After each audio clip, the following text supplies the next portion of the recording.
Hello friends, माझ्या चॅनलवर तुमचे खूप खूप स्वागत। आज मी तुमच्यासाठी नवीन रेसिपी घेऊन आले आहे, नारळाची बर्फी। जर तुम्ही अजून माझ्या चॅनलला सबस्क्राइब केले नसेल तर नक्की सबस्क्राइब करा। चला तर मग आपण रेसिपीला सुरुवात करूया। तर एका पॅन मध्ये मी 1 स्पून तूप घेतले आहेत। तूप वितळल्यानंतर आपण त्यामध्ये 1 वाटी डेसिकेटेड कोकोनट ॲड करणार आहोत। आता आपले तूप हे वितळले आहे, तर आपण 1 वाटी डेसिकेटेड कोकोनट त्यामध्ये ॲड करून व्यवस्थित त्याला परतून घेणार आहोत 2 ते 3 मिनिटं। आपल्याला जास्त परतवायचे नाहीये, नाहीतर मग आपला डेसिकेटेड कोकोनटला ब्राउन कलर येईल।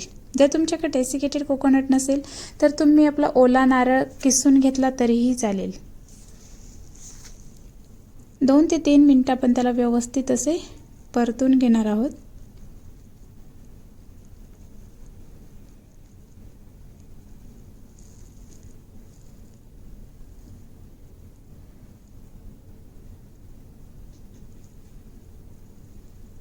आता आपण यामध्ये 1 वाटी मिल्क पावडर ॲड करणार आहोत।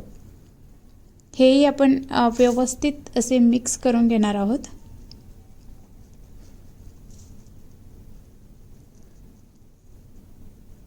एकदम मंद आचेवरती आपल्याला हे करायचं आहे, फुल गॅस करायचा नाही आपल्याला, नाही तर आपलं कोकोनट करपेल।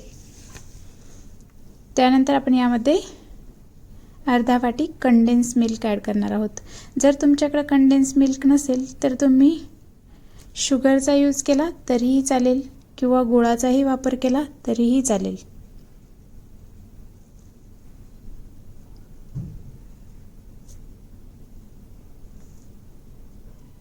आणि तुम्हाला हवे तेवढे गोड तुम्ही करू शकता। इथे मी 4 टेबलस्पून कंडेन्स मिल्क ॲड केलेलं आहेत, कारण की मुलांना जास्त गोड आवडते, त्यामुळे मी थोडे जास्त कंडेन्स मिल्क ॲड केले आहेत। हे व्यवस्थित मिक्स झाल्यानंतर आपण यामध्ये अर्धा वाटी दूध ॲड करणार आहोत।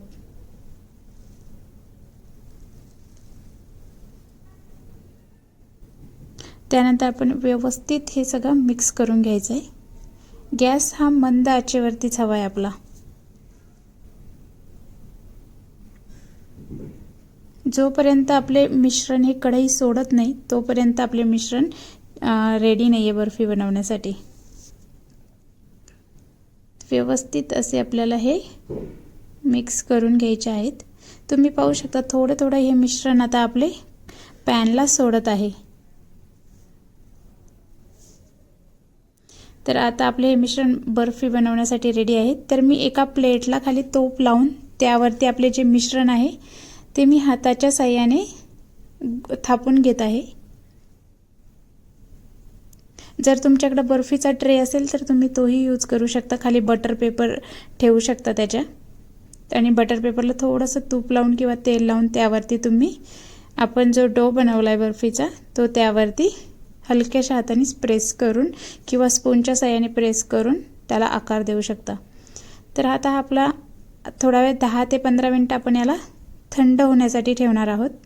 त्यावरती थोडंसं मी डेसिकेटेड कोकोनट स्प्रिंकल करत आहे। 10 ते 15 मिनिटांनंतर आपण याला कट करणार आहोत। तर तुम्ही हव्या त्या शेपमध्ये तुम्ही याला कट करू शकता। मी याला स्क्वेअर शेपमध्ये कट करत आहे।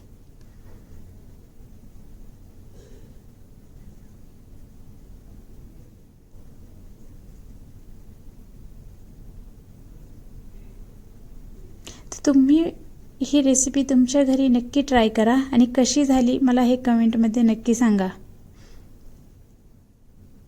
आणि तुम्हाला अजून नवनवीन कोणत्या रेसिपीज माझ्याकडून हव्या असेल तर मला कमेंटमध्ये नक्की सांगा। आणि जर अजून तुम्ही तुमच्या फ्रेंड्स फॅमिली सोबत ही रेसिपी शेअर नसेल केली तर नक्की शेअर करा। आणि सबस्क्राइब करायला विसरू नका। Thank you.